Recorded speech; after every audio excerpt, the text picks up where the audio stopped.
Real quick, before we get into the show, I wanted to share a new service called Getita that Ken and I have been using that has made us over $10,000 in Amazon reimbursements. The service requires no monthly subscription, and Getita collects a small percentage of the money they recover for you. It takes less than 5 minutes to set up and works on all Amazon marketplaces. Go to Getita.com, Getida, and enter promo code FTM400. That's FTM for Firing the Man 400 to get your first $400 in reimbursements commission free. How much money does Amazon owe you? We can't get in through the front door, we'll go through the back. We can't through the back, we'll go down the chimney, we'll break through the window. Whatever it takes, we will get to that person and we will go through hell or high water for you. That's what my team is trained to do. And my team, one of the criteria is you actually have to care. Like, you can't not care. Pretty much any state that matters, the tax is being collected by Amazon by law, and it's being remitted by Amazon. And it is Amazon's responsibility, primary responsibility as the taxpayer, to remit those taxes under what's called the Marketplace Facilitator Law. Welcome everyone to the Firing the Man podcast, a show for anyone who wants to be their own boss. If you sit in a cubicle every day and know you are capable of more, then join us. This show will help you build a business and grow your passive income streams in just a few short hours per day. And now your hosts, serial entrepreneurs David Schomer and Ken Wilson. Welcome, everyone, to the Firing the Man podcast. On today's episode, we are joined by Paul Rafelson, an e-commerce law expert and the most cited resource in the congressional antitrust investigation into Amazon's mistreatment of sellers on the platform. Paul is the founding partner at Rafelson Law Firm, the number one law firm for online businesses facing legal challenges and digital sellers looking for the best deal when exiting their businesses. In 2021, they facilitated 60-plus online business exits, realizing over $238 million for their clients. Paul is also the founder of Online Merchants Guild, a trade association that enables thousands of online sellers to voice their concerns on various legal issues affecting them, where he volunteers as executive director. He has 15-plus years of experience as an attorney, and he paid his law degree at Villanova Law School by selling video games on Amazon. So a true e-commerce seller. Welcome to the show, Paul. Thank you so much. I appreciate that. I appreciate that intro. Very humbling way to describe my experience, and I appreciate that. Thank you so much. I actually sold DVDs initially. It was DVDs. The video games came later, but it was DVDs. I can tell you how I almost bankrupt Circuit City with my DVD scheme, my DVD hack. Awesome. Well, I hope we get into that during this podcast. So for listeners that are not familiar with you, can you tell a little bit about yourself and what led you to a career in helping e-commerce sellers like us? Yeah, it was all by accident. That's the reality. It was totally unintentional. It was a blog post I wrote for another consultant in the Amazon space who used to work with my wife. So my wife actually worked for Seller Performance. You may have heard of that department at Amazon. Yeah, this is years and years ago. And I was doing a lot of corporate law. So I worked for a lot of big companies in my life. I worked for the man. I worked for law firms. I worked for big tax firms. I worked for Microsoft. I worked for Walmart. I lived in Arkansas, and I worked for General Electric. And, so most of my life I was doing big corporate legal stuff, a lot of tax stuff. And right around the time we had just helped GE move to Boston. So GE used to be based in Connecticut, and they wanted to move everything to Boston. And basically that whole, you remember the Amazon HQ2 playbook? You remember that whole thing? Yeah. Well, they borrowed that from us. That was our playbook. We did that first at GE. When we wanted to move our headquarters out of Connecticut, we went around state to state and did a little show. And in Indiana, put a full page ad in the Wall Street Journal saying, hey, GE, friends don't let friends pay high taxes, come to Indiana. There was and the head of tax at Amazon was actually, probably kind of like the person who used to be, anyway, somebody I used to work for knew very well, that it's a very small community, especially in tax and tax litigation, tax planning. And so that's kind of my background. And so after GE moved to Boston and was going through some restructuring, I kind of decided to take a step away. Like, this just wasn't going the direction I wanted it. My time at GE was kind of sad. It was like, here's one of the biggest companies in the world. I was recruited to work there. They came to me from Walmart. This is the being called up to the Yankees, although I'm not a Yankees fan, but you get the analogy, right, of companies. And all I did there was, I was a part of like this dismantling, right? When I got there, we were selling the TV station. Like, GE used to own NBC and Universal Studios, gone, right? Then the entire financial division, which was more than half the profit of the company, gone, right? Appliances, gone. Like, I mean, it was just like everything gone. But until what was left of GE was really just anything that spins, right? So, turbines and airplane engines. But the bulk of the company was gone. So I took a step back and I was trying to figure life out. And all of a sudden, an Amazon consultant reaches out to me and says, hey, a bunch of my clients are being told that they owe their life savings and back taxes. Do you guys remember this? 2017-ish, 2016, this whole like, you owe all these, you should have been collecting sales tax your whole life on Amazon. And me having some familiarity with sales tax law, but also a ton of familiarity with the Constitution of the United States, because I actually teach a constitutional law course on tax in New York. I was like, well, that's all wrong. And I just wrote a blog post about how wrong that was and how, just by the mere use of fulfillment by Amazon, they didn't establish Nexus. And that even if it did establish Nexus, you're not really the retailer under state law that Amazon is. And sort of throw these arguments out there that, Aguilera and Taxstar didn't like. So it wasn't received well by the community, since they were the number one sponsors of events back then, but it got traction. And so people got to know me. And it was in that experience, I realized that, what had happened, that, when I was an Amazon seller in the early 2000s, there was no FBA. Like, you weren't going to not be a lawyer to sell on Amazon. Like, this was a side hustle. Right. I had no idea coming back into it and looking at what the community had become, what e-commerce had become in 2017, and realizing what FBA did, how it became the sort of, railroad of e-commerce. Like, how it's like, no, my God, this is making real viable businesses. This is taking, and there's all these regular people who are now making a lot of money, who are basically, saying F you. Am I allowed to say that? F you to the man? You bet. They are. Yeah. But like, because I love the way you do, you're 100% spot on, because that's my point. It's like a lot of our clients don't have college degrees, right? They don't have fancy degrees. They don't have, and they just saw the opportunity to hustle their way to salaries that, prior to e-commerce, you never could imagine them. They could never imagine themselves making, right? A lot of our clients are people who got, fired during the 2008 financial crisis and started building something then. So by the time I got to know them, they actually had really valuable businesses through a lot of grit, right?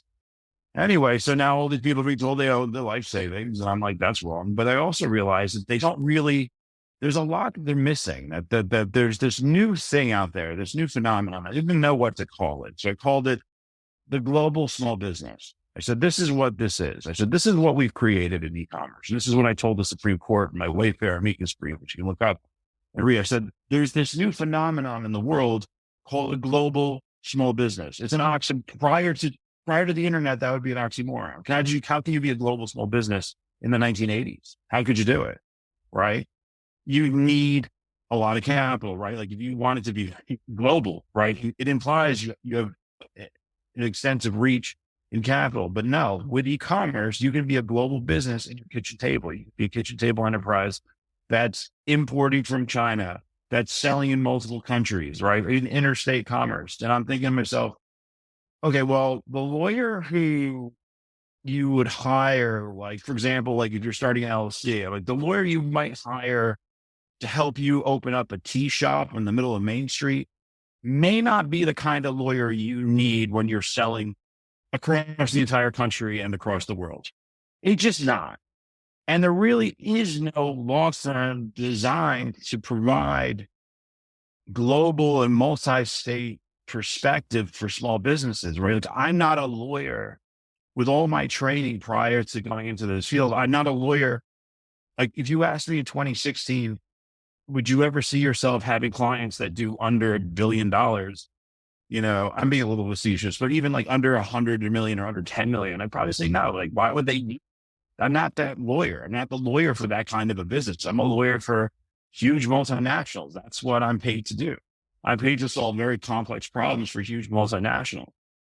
But now all of a sudden, these micro multinationals are having these same problems and nobody was there to help them. And that's the opportunity and curse that I kind of fell upon me, that I decided that I wanted to do something about it. So I built a practice around that, there was another lawyer that was doing, if you're suspended on Amazon and now we do quite a lot of that. But back then I'm like, I don't really even need to do that because who's doing how do you form an LLC? What's the difference between the legals of an LLC and this LLC or what?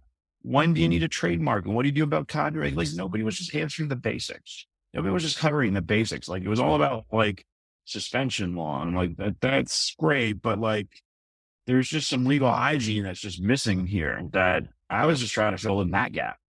How do you do taxes? What is the right answer for taxes? Do you really have to register you're working at your kitchen table, you make 60 grand a year. Do you really have to register in 12,000 jurisdictions and hire, the same accounting firms as Google to do your taxes? Is that really the answer? Probably not. So that's kind of it. I'm going to pause here because you probably notice I like to ramble and rant. So I'm going to stop, but that's the gist of what happened. Sure. So yeah, interesting story. I like how, Paul, you've sold on Amazon before.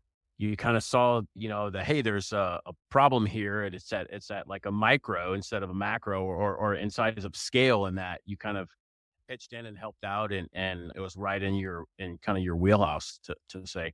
I'm excited to dig into some questions here. So what are some legal trends that online sellers need to know about, and why do we need a voice? Why is it important for us to have a voice in the legislation?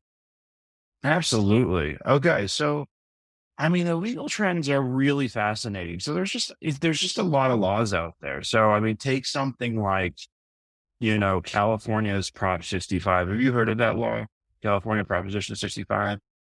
I've seen it, but I don't know what it is. Yeah. Can we get a refresher on that? So basically, the law is it's a California rule that says that you're supposed to, if the product contains any certain type of chemical, then you're supposed to put this little yellow warning sticker on it. It says, may cause cancer. It's, I'm paraphrasing, right? And it's kind of a running joke in California because it's on everything. If you rent a car in California, it's going to be on the glove box, right? It's everywhere. And it's a California specific thing. So it's but that law affects every one of us because we sell on Amazon. And when we sell on Amazon, we're touching 50 states. And so there actually is a Prop 65 portal on Amazon, right? And it's how do we know that? How do we know as small sellers, this is why you need to have somebody in your corner who's watching out for you. Did you know that there's this is a real case. We had a client who had to spend, pay up. I think we got it down. I think his friend paid $500,000, but the one who hired us, I think we got it down at 10 grand for selling shower faucets, shower heads that were compliant in 49 states, but not California. Price gouging. We took a price gouging case to federal court because we said, hey, hold on a second.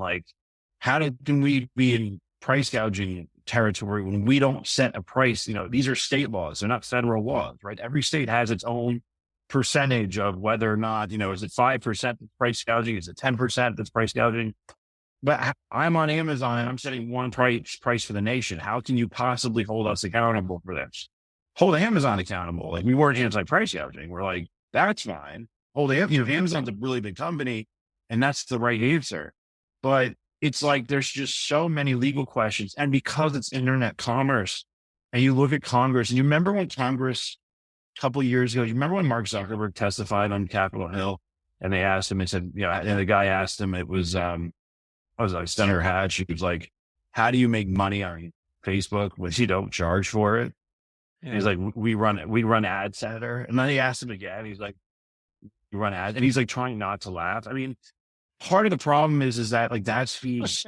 The laws that are being made by those people. There was a tax law that was just passed recently in California that's based off of a national tax initiative to get us because it wasn't enough to get us with sales tax. They want to get us with income tax. They want you to pay income tax in every state. And you know what genius ideas they came up with? Cookie Nexus, right? If you put a cookie on someone's computer, you have Nexus. Or my favorite was that if you have a chat bot, if you have a robot chat bot that's doing customer service on your computer, that is the equivalent of having a customer service agent hired in the state. It's like having, so if a person in Massachusetts talks to your digital chat bot, you're deemed to have a Massachusetts employee. Therefore, you are subject to Massachusetts income tax. I mean, just morons. Just, you know what I mean? And this is happening. And unfortunately, we're actually doing a really bad job of getting in front of it because we're not funded. Like, we don't have enough money. And this is what I do. This is the volunteer side of what I do. And it's almost like what I do to make a living as a lawyer funds the more fun stuff, which is the stuff I'm trying to do through the nonprofit pro bono, because that's the stuff that's interesting. That's the stuff that, you know, as a lawyer, you know, this is how you make history, right? Like, we won a court case in Pennsylvania a couple weeks ago. And if, you know, remember all these years, if you have your inventory in the Amazon warehouse, it's Nexus. Well, first court case ever to actually ask the question, Pennsylvania said absolutely not. If you have your inventory in a Pennsylvania warehouse, it is not Nexus if it's Amazon's warehouse, because you didn't put it there on purpose. It just ended up there, which is what our point is. In order for something to be, in order to have a Nexus in a state, whether it's for tax or any other purpose being sued, you have to deliberately direct business activities towards that specific state. It can't just be throwing your stuff in the stream of commerce, that's the term, and then having sort of land and wash ashore, because that would be every state, right? You could be sued in Alaska. So the whole idea of this purposeful availment, we finally took that to court just in September. First court after how many years of this, we finally had the court. The court sucks. It takes that long to get questions like that answered. And yet we're still fighting the same question in California right now. We're still fighting it. So that's the kind of stuff that we're up against. And that's the stuff we like to do. So that's like the legal issues. And then there's intellectual property. Like, you know, are you guys, you know, tell me from your audience's perspective, are you more resellers? Are you private label? Are you both? Who do you kind of, you know, see as, you know, because I can get into it from either side or both. Yeah, I would say Ken and I are almost exclusively private label. And I would say a good bit of our audience are private label, probably some resellers, drop shippers in there. But yeah, I think private label makes up a good bit of our audience.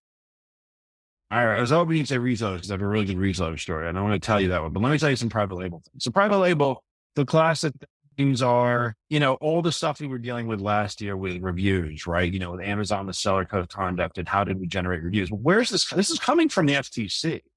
Right. I mean, the FTC is the one that's dictating to Amazon that, hey, you're not allowed to have incentivized positive reviews. Well, no kidding. That doesn't seem right. An incentivized positive review.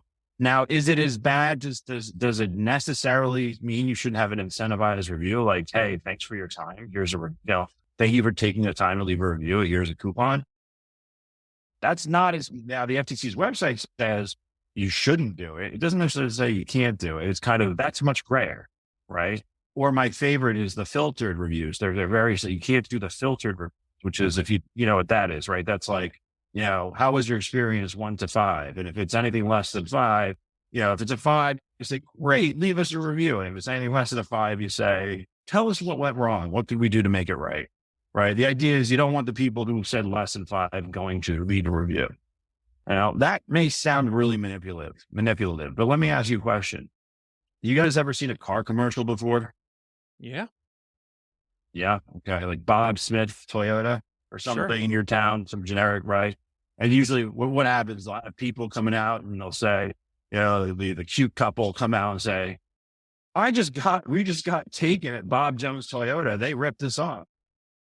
No, it's always the opposite, right? It's always like, we just got a great deal at Bob Smith Toyota, right? So they're not asking the couple with a bad experience to give that testimonial on TV. So I'm not sure I actually agree with the FTC or Amazon's conclusion that review filtering is per se bad. But right now, what Amazon does is their position is if the FTC doesn't like it, if the government doesn't like it, they're going to take that position that, you know, they're looking out to themselves. So they're going to take that position, and that's going to affect our ability to do those things that help drive traffic, reviews, and right. So it's like, if we're not in the forefront of the legislation of what is and isn't allowed, then it's going to affect what Amazon is. It's going to affect the seller code of conduct. Does that make sense? Do you see that correlation, right? If the FTC is saying this is wrong, or if the FTC is saying we could potentially interpret this as wrong, Amazon is going to play it safe and say, we're just going to treat it as wrong and say this is a violation of seller code of conduct. So stuff like that. But we could be on the forefront of this. We could also be developing a seller. One of my things is I didn't love the legislation that the FTC proposed, that Congress proposed after the antitrust. I didn't think it was useful. I didn't think it was going to be super helpful. I don't want to get into full detail of that. But what I did want is, what about a seller bill of rights? We did something like this in California where, which led to the 72-hour notice rule, right? What about a seller bill of rights, right? If you're trying to protect the sellers, Congress, how about a bill of rights? How about some recognition and some protection for the American sellers? Do you know how many China-based clients we have? Not very many, because China-based clients don't care. They're not worried about complying with it. They're not worried if there's lead in the product. They don't care. They just disappear. And the more rules and regulations that Congress and the states put on the American sellers, all they're doing is giving an advantage to the foreign-based sellers. And we're trying to it's like we can't deliver that message. So there's a lot of work to be done, in my opinion. Some of the cool stuff we did to the resellers, and I love this. Now, I'm still working this on the broader side, but there's been this just out of control intellectual property issue that's been going on for years, where it's like, if I'm, North Face, I don't want you reselling on my listing. And I get it. And there are ways to enforce that. And there's a gray area of law around that. But what you don't do, what you never do, what you must not do, is you must not use Amazon's tools to knock off somebody from your listing if they're selling the authentic product, right? Now, if they're selling fakes, absolutely. That's what those are for. But if it's just like, hey, this guy got the product at TJ Maxx isn't on my listing, that's not the valid use of an Amazon brand registry tool, right? Or you can't claim counterfeit. And we've just been dealing with so much of it. It's been so distracting that it's we've been overrun with reseller clients who are just every day they're getting them. And we've finally gotten Amazon to see that, hey, look, it is written in your policies that this is an abuse, that Amazon supports the right to resell, AKA the first sale doctrine. And so therefore it is not appropriate to use an Amazon tool to claim counterfeit. And when you do that, that is a violation of, Amazon terms of service. It's considered abuse, brand registry abuse. It's considered a violation of seller code of conduct. So what are you going to do about it? Well, this year, just having gotten set up with it, we finally got Amazon to start taking brand registry rights away. So now where we go to brands and the brands file these claims against our clients, and we say, look, there's two ways we can go about this. You can either retract or we can have your brand registry rights removed. And I could pull them right out. Like the Predator pulls your skull, the movie Predator, maybe you've never seen that movie, but that's how I describe, I go grab your brand registry rights, pull them around, wear them around me, wherever, which way do you want to do this? And they'll say, well, your sellers have to agree to stop selling. I say, it's not a negotiation, it's a courtesy. Yeah. There are other ways you can go around scaring sellers not to sell on your listing, not to sell your products. There are other ways, and I'm not saying those are right or wrong, but they don't involve the use of Amazon's brand registry tools. So those are the fun things that we get to deal with in our legal practice. And that's before you get into exits and fun stuff of like selling your, finally getting to sell your business. But those are, so what I always like to say is I think for us, what we do well, especially since we have like a program, it's like $99 a month to talk to a lawyer, like anytime you need one, just for quick questions and covers your suspensions. We even have a program like that.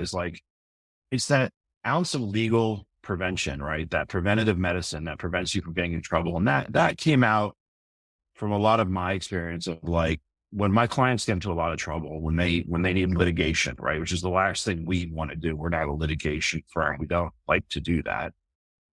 It's expensive, right? Most of our clients can't afford it. It's like when it could have been avoided with that 15-minute phone call, to me, that's always been a shame. So I think we do really well as a law firm for e-commerce small businesses is that at a $99 a month program, we literally have made it, as cheap as possible for you to get like that 15 minutes advice before you make a big major decision. And that 15 minutes, it's like the Geico commercial, right?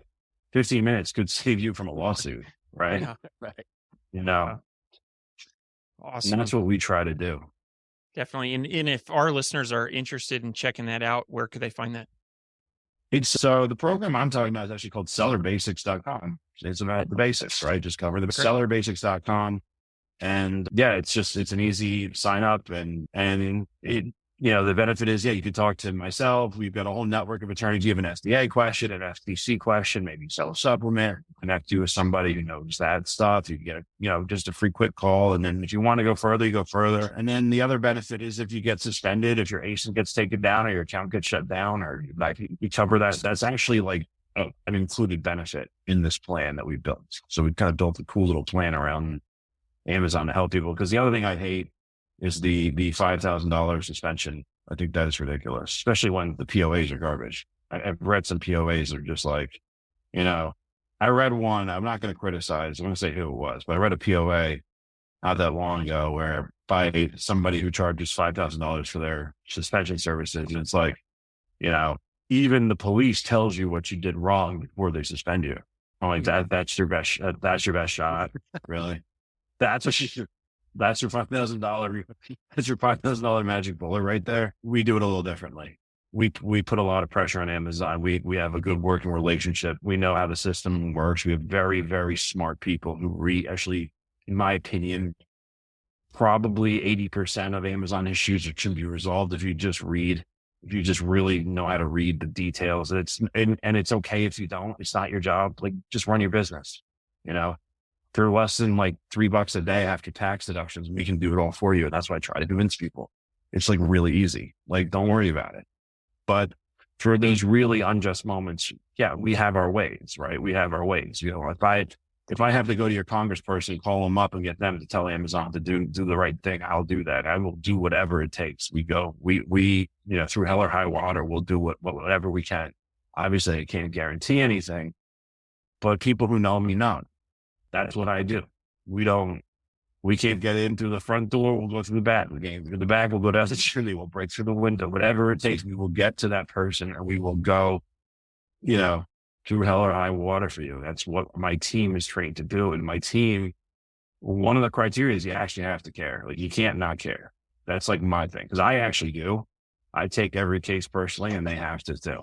And they have to treat it like it's their own business. And so that's what we're like. Sorry to interrupt the episode. You may have heard Ken and I talking recently about a new tool that we're using for Amazon refunds. Now, I have used other refund tools like this. However, I can tell you in the first 7 days, they scrubbed the back end of my Amazon account going back 18 months and found $5,000 of refunds. And the nice thing about this is it's my money. Amazon made a mistake and they are just auditing my account. The other thing I really like about this tool is there is no monthly fee. They only charge a commission if they are successful in getting you your money. Go to Getida.com, Getida, and enter promo code FTM for Firing the Man, FTM 400. This is an awesome tool. Can't say enough good things about it. Now, back to the episode. Awesome. Well, I think Ken and I are definitely interested in that service and probably would have been helpful a couple times this year where we had those small legal questions. And so to all of our listeners driving, we'll post that link down in the show notes. I want to get into sales tax, but before I ask my question, can we establish a working definition of Nexus for people that are unfamiliar with that phrase or term? We cannot establish a working definition of Nexus. No, we cannot. But we can describe what it's meant to be. How about that? There we go. Okay. All right. So Nexus is the Constitution. So we have the Constitution of the United States of America, right? And let's say I'm here. Let's say I'm in New Jersey. I'm here in New Jersey. And something I did pissed off somebody in Alaska and they want to sue me in Alaska. Okay. In order for me to be sued in Alaska in court, I have to have some connection to the state of Alaska, some minimum connection. Maybe I was in Alaska and did something to that person to make them piss off at me, right? Maybe I did some business transaction with them. Even though I was here, I targeted them in Alaska and I did a transaction, right? Maybe there's something, but there has to be some minimum contact with the state of Alaska for them to sue me in Alaska. Now, they can only sue me in New Jersey, right? They can say I was wronged and they can say you're situated, right? But to bring me into Alaska, there has to be that minimum connection. Right? This is like civil procedure. You learn this in law school day one. This is the minimum contacts, right? That is for any lawsuit of any kind, including taxation lawsuit or just whether or not you're subject to tax. But when it comes to state and local tax, that wasn't enough. The courts, the Supreme Courts for 70 plus years have been concerned about small businesses being subject to the burden of 12,000 different state and local jurisdictions. And they said, that standard nexus under the due process clause of the Constitution, the one I just mentioned earlier about the Alaska thing, we need a little bit more for the taxes, because that could really, could you imagine what that would do to a bunch of e-commerce small businesses if we had them all filing 12,000 tax returns like in the 90s? Would we be where we are today if that was the prerequisite? Right? Wow. Imagine if in order to start your Amazon business, you had to register with 12,000 jurisdictions and pay sales in it and spend over $100,000 in filings. And I'm not talking about taxes. I'm just talking about the cost to file the paper returns, right? Or electronic, right? It would be a deterrent. It would be a burden on interstate commerce. And that invokes what we call the Commerce Clause in the Constitution.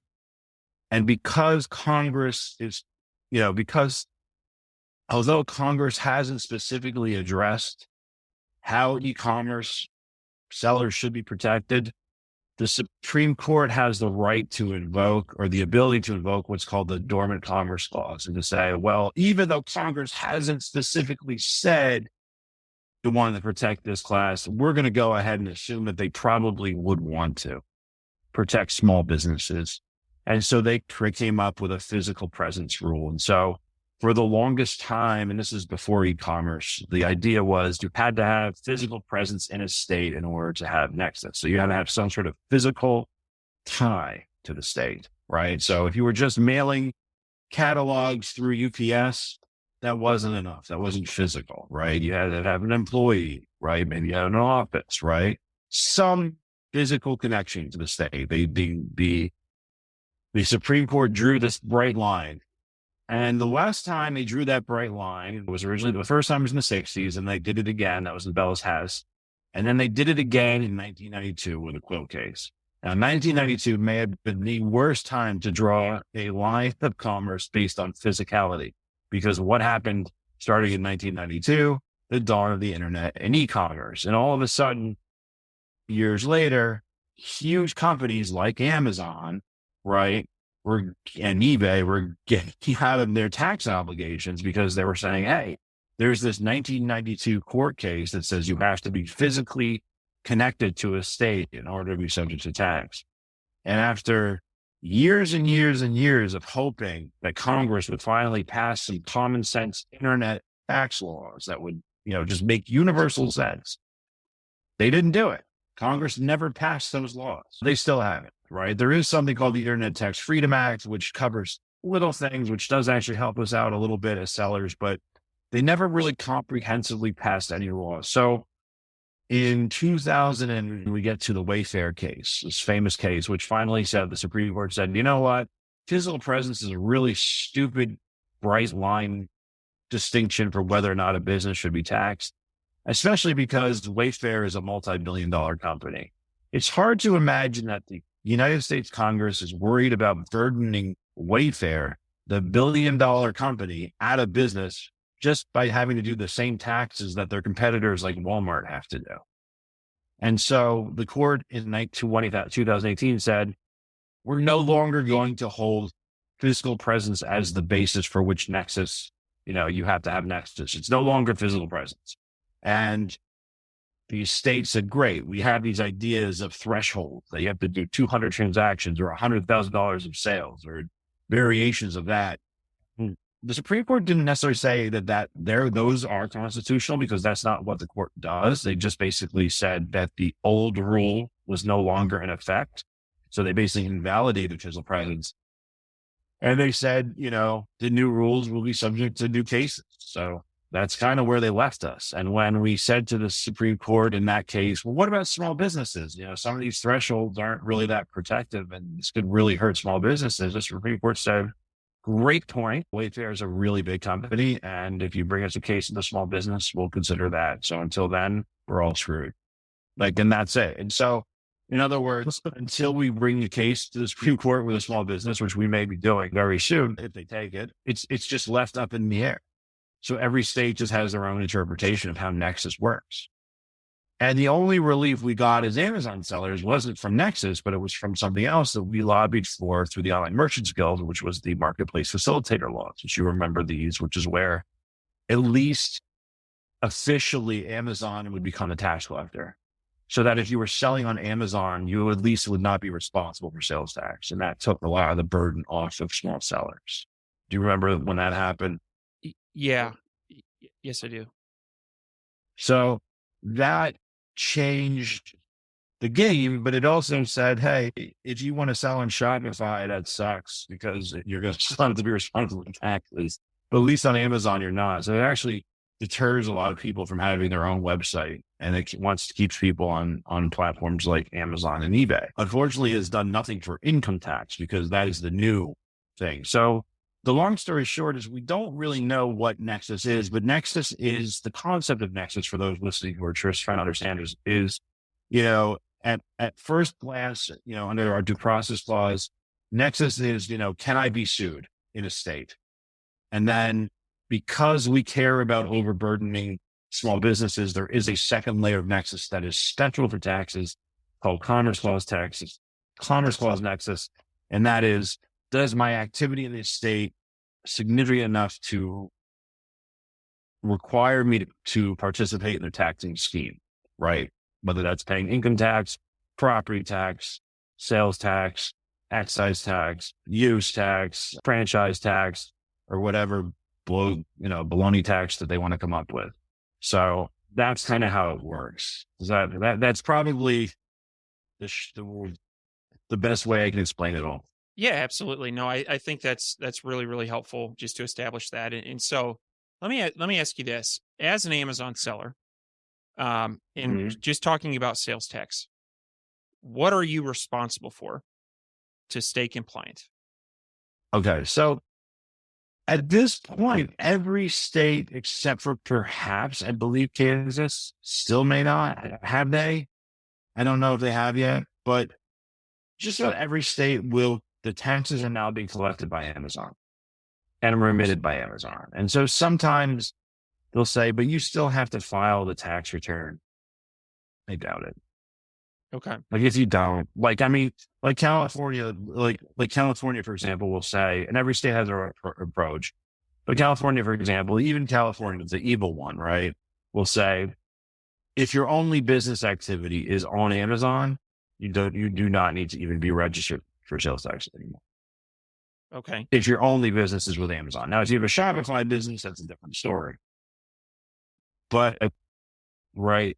And some states say, well, what you're supposed to do is register and then report your Amazon sales as exempt sales or marketplace facilitator sales on the taxes. So it doesn't get picked up as taxable, but at least it's being reported. But really, the way these laws are written is Amazon is officially the retailer now.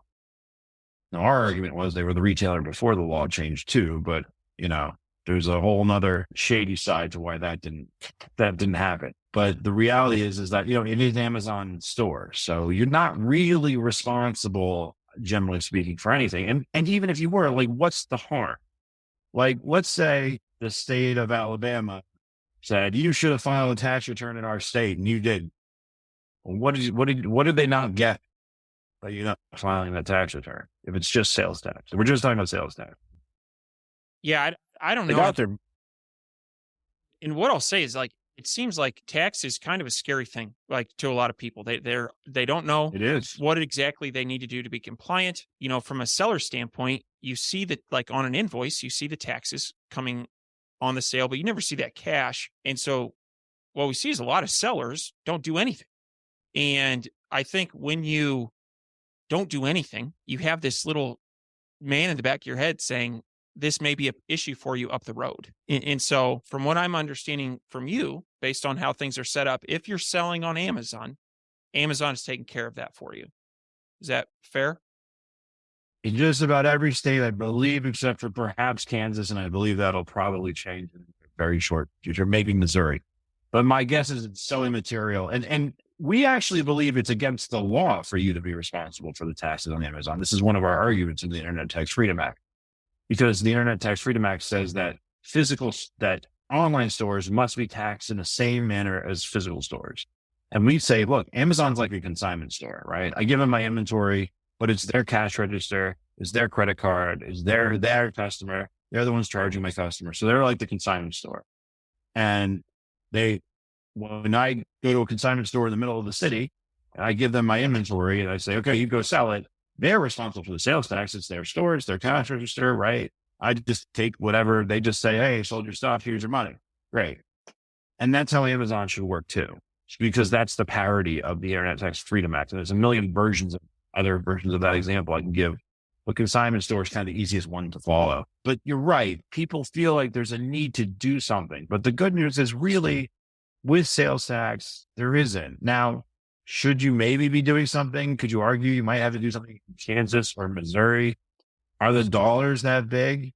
I mean, that's the other thing, right? Like, I mean, there are people who, you may have to register to pay. Like Washington State, for example, will say you should still register and remit a tax return. Why? Because Washington State has a business and occupation tax. The business and occupation tax is like, it's like 0.2%. It's something stupid small. Don't quote me on what it is, but Google it. It's a tiny percentage, to where the average, Amazon seller is probably going to owe like $30 a quarter, and you'll spend, $200 paying tax jar to figure it out. Right. It's just not even worth it. Right. Like, I mean, you have to use your brain and realize like the states are the ones who are acting out of order right now. And so like, unless it's your home state where you live or where you have employees, we're not going off of anything, just stick to, but like I said, for the most part, when it comes to sales tax, because especially now, the last state to hold out that really mattered was Florida. That was July of 2021, right? Like Florida is typically every Amazon seller's like second or third largest state, depending on whether they're selling boats or not, right? So Florida took a while to get there, but at this point, pretty much any state that matters, the tax is being collected by Amazon by law, and it's being remitted by Amazon. And it is Amazon's responsibility, primary responsibility as the taxpayer, to remit those taxes under what's called the Marketplace Facilitator Law. And if you Google Marketplace Facilitator Law, you'll probably see like TaxJar and Avalar will have these like color-coded maps, and they'll show you exactly what year the state became Marketplace Facilitator. The last thing I would recommend most sellers do is just go out and blindly register in a bunch of states. Like that's the last thing you want to do, especially without talking to somebody first. And when I say somebody, I don't mean to be self-serving, but talk to me, talk to a lawyer. Don't talk to TaxJar, Avalara, because their answer is always you need to register. Like, yeah. I'm being a little bit facetious, but I'm not. But like they convince companies that are making like 60 grand a year in profit that they need to register in every state, and that will bankrupt. That will destroy you. You just don't understand what it's like to be registered in those states, because it isn't going to end at sales tax. It's income tax too. And it's not like, income tax. Let's say I pay $10,000 of income tax to the state of Oregon, and now 49 or 45 other states want my income tax. Well, do I have to pay all of it to them? Well, technically there's a division mechanism, so you don't have double tax. So you're not even really going to be paying. It's not that you necessarily would be paying a lot more tax because of this, but the filing fees, having to file a tax. Think how much your accountant charges you just to file a tax return to the IRS and to your state, and then just, extrapolate that by 50 or something, It gets expensive. It's an unreasonable ask that you should have to spend $500 or $700 on a Mississippi tax return just so you can remit $20 to Mississippi. It's just idiotic. So right now we're in a world where we have to use our like materiality hats and common sense has because the states aren't. And we have constitutional protections behind us here. That's the difference. And we can rely on solid constitutional arguments for our positions. And because of that, it's not like tax evasion. And I know Wesley Snipes went to jail for similar arguments, but if you have any concerns about the constitutional law, read the online merchant skill case in Pennsylvania that we just won. We just proved that there is no tax obligation for you simply because Amazon puts your inventory in some state. So don't start thinking that you have an obligation. Now, does that mean for sure 100% every other state should take that position? No. Should they? Well, yeah, they should because it's the federal constitution, not the Pennsylvania constitution. But, state courts can differ and this thing could go to the Supreme Court or a variation could. But my point is the fact that an appellate court in Pennsylvania looked at our fact pattern and said, yeah, Amazon is not Nexus. Amazon in and of itself is not Nexus, should give you comfort that you should be able to use your common sense hat, not just your, don't just be afraid because the government says one thing that you have to do what the government says. You can use your common sense and your materiality hat to decide what to do. And this is something we offer when you give us a call and you want to schedule a consultation with us through our seller basis program. So we'll sit down and chat with you about that. We can, spend 20 minutes going over your business and seeing if there's any reason why you should be worried about registering somewhere. Yeah. Well, that sounds good. I'll tell you what, I think we could talk to you all day about this, but want to definitely be respectful of your time. So, Ken, I'm going to turn it over to you for the fire round. Yep, absolutely. All right. Let me pull up here. Paul, are you ready for the fire round? No, but you were going to do this anyway. We're going to go. What is your favorite book? What is my favorite book? Outliers, Malcolm Gladwell. Awesome. It's a great one. What are your hobbies? What are my hobbies? I love video games and flight simulators. And I used to like running until I hurt myself. I'm not much of a runner anymore. So I'll stick with that. Also just like playing with my kids and watching TV. And in fact, I hate reading. I like listening to audiobooks because I read so much as a lawyer. Actually, opening a book to read annoys me. I have to listen to it. What is one thing that you do not miss about working for the man? What is one thing I do not miss about working for the man? Office politics.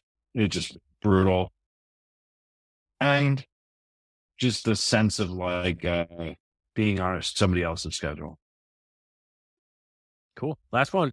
What do you think sets apart successful e-commerce entrepreneurs from those who give up, fail, or never get started? I think it's fear. I think it's just getting out. You got to get over the fear. And I think it's fear of failing. I think you have to be fully willing to fail, accept failure as a learning mechanism when you do fail, if you do fail, and be willing to pick yourself up and get down. I mean, you really got to be willing to go for growth. And that doesn't mean be stupid with your ass. Like, I'm not saying take out a home equity loan on your house and bet it all on. That's not what I'm saying. But I think you really have to just take action. People, it's analysis paralysis, right? People just think about it all day. And the last thing I'll say, I think people make big mistakes is and of course I'm going to say this as a service provider, but I really see this in a lot of ways. Let me give an example. PPC. Okay. Do you guys offer PPC services? I don't want to be or anything like that. We don't, no. Okay. All right. So I don't think I'll insult it. Hey, have you ever been to a PPC conference? Like you ever been to one of them? Have you ever seen a PPC presentation? Yeah, we're pretty well the versed. really good ones. It's like data science. And I talk to people who are like, you're not a data scientist. Like if I had an Amazon business, if I were starting an Amazon business and I were building a brand and I would find the best person to run my PPC. I would not figure it because I know my weakness, knowing your strengths and weaknesses. And I'm not a data scientist. Why are there so many people in this room trying to learn this PPC thing? It's just to me, it bothers me because, people like Richard Branson always say the key to success is knowing what to delegate, right? Knowing what and when to delegate. And I feel like Amazon sellers, and I get it because everyone's out to fleece us. Everyone's out to get us. Everyone's out to say that they're the best at this. And a lot of times they suck. So I get it. And nobody wants to get burned. And believe me, I got burned too. My first year in business, I got burned by people offering me Google ads, who knew, right? And searchable websites. So I've been there, but I feel like we have to delegate. Like you have to do it. So I don't know. I think there's a fear and there's a failure to delegate. There's a common thing, and the failure to learn from others. Because I think my clients who oftentimes are struggling, I'll tell them things I know just because I'll know 10 other sellers who are doing it. I'm like, where were you? So it's like, they're just not in the loop, and they're not, so be social, go to the conferences, talk to people, learn, be out there, don't be afraid to learn from others or take advantage. So I guess those are my things. Not really, those are good. Those good. Those are very good. Those are very good. Excellent. Yeah. So, Yeah, Paul, David, I can't do the on the one show? word answers. Sorry. I'm too chatty. it's all good. It's all You're right. a great podcaster. So, Yeah. Paul, thank you so much Thank for you. being a guest on our podcast. And we're looking forward to staying in touch. We're going to have you back on because there's some things we didn't get to today and definitely want to cover those in future episodes. So thank you so much. I absolutely would love to come back on anytime you want. This is a lot of fun. I'm excited for more fire round questions. So that was fun. You got it. So you tell me when and where, and I'll be there, guys. Absolutely love hanging out with you. It was a lot of fun. Thank you so much. Thank you. Thank you, everyone, for tuning in to today's Firing the Man podcast. If you like this episode, head on over to firingtheman.com and check out our resource library for exclusive Firing the Man discounts on popular e-commerce subscription services. That is firingtheman.com/resource. You can also find a comprehensive library of over 50 books that Ken and I have read in the last few years that have made a meaningful impact on our business. For that, head on over to www.firingtheman.com/library.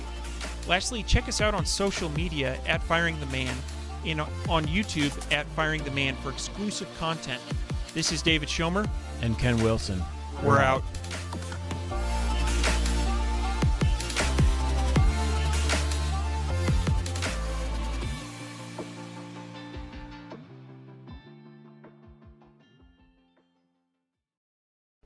Before you go, we wanted to share a new service that Ken and I have been using called Getita that has made us over $10,000 in Amazon reimbursements. The service requires no monthly subscription, and Getita collects a small percentage of the money they recover for you. It takes less than 5 minutes to set up and works on all Amazon marketplaces. Go to Getita.com, Getida.com, and enter promo code FTM400. That's FTM for Firing the Man 400 to get your first $400 in reimbursements commission free.